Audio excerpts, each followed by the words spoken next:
अस्सलाम वालेकुम वरहमतुल्लाहि वबरकातुहू। उम्मीद करता हूँ कि आप खैरियत से होंगे। देखें, आज की वीडियो का हमारा जो टॉपिक है वो बड़ा एक संजीदा और नहायत अहम टॉपिक है।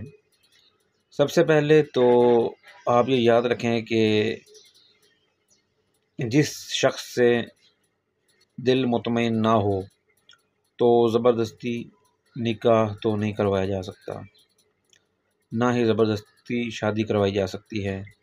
लेकिन हमारे घर वालों को पैसा या कोई घरेलू अमर या कोई घरेलू रिश्ते ऐसा मजबूर कर देते हैं कि वो हमारी पसंद के अलावा भी हमारी मंगनी कहीं और कर देते हैं।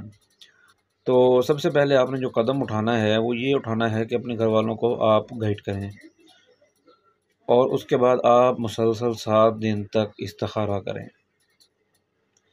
7 दिन तक इस्तिखारा करने का मकसद ये है कि हो सकता है कि जिसको हम नापसंद समझ रहे हों आने वाली ज़िंदगी में हमारे लिए बेहतर हो।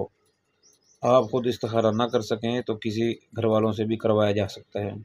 इसके बाद दूसरी अहम बात यह है कि आपने सूरह यूसुफ़ का जो आयत नंबर 4 है, छोटी सी आयत है, आपने उसको याद कर लेना है। याद करने के बाद आपने उसका खुलूस दिल से, खुलूस नीयत से विर्द करना है और उसका तावीज़ बनाकर आपने बाजू की इस जगह पर या इस जगह पर बांध लेना है। अगर आप औरत हैं तो उसका तावीज़ बनाकर आप अपनी छाती में भी कहीं रख सकती हैं और यह ज़्यादा मुजर्रब और आज़मूदा अमल है। 40 यौम तक आपने दिन रात इसका आयत का विर्द करते रहना है और साथ साथ में कोशिश भी करते रहना है और घर वालों को गाइड भी करते रहना है। मज़ीद मैं आपको इससे जो मुश्किल चिल्ले हैं ये अमल नहीं बता रहा क्योंकि वो करने में थोड़ी परेशानी हो सकती है, तो आप इसको करते रहें। अगर आप हमसे रहनुमाई हासिल करना चाहते हैं तो आप हमसे अभी व्हाट्सएप के लिए रब्ता कर सकते हैं।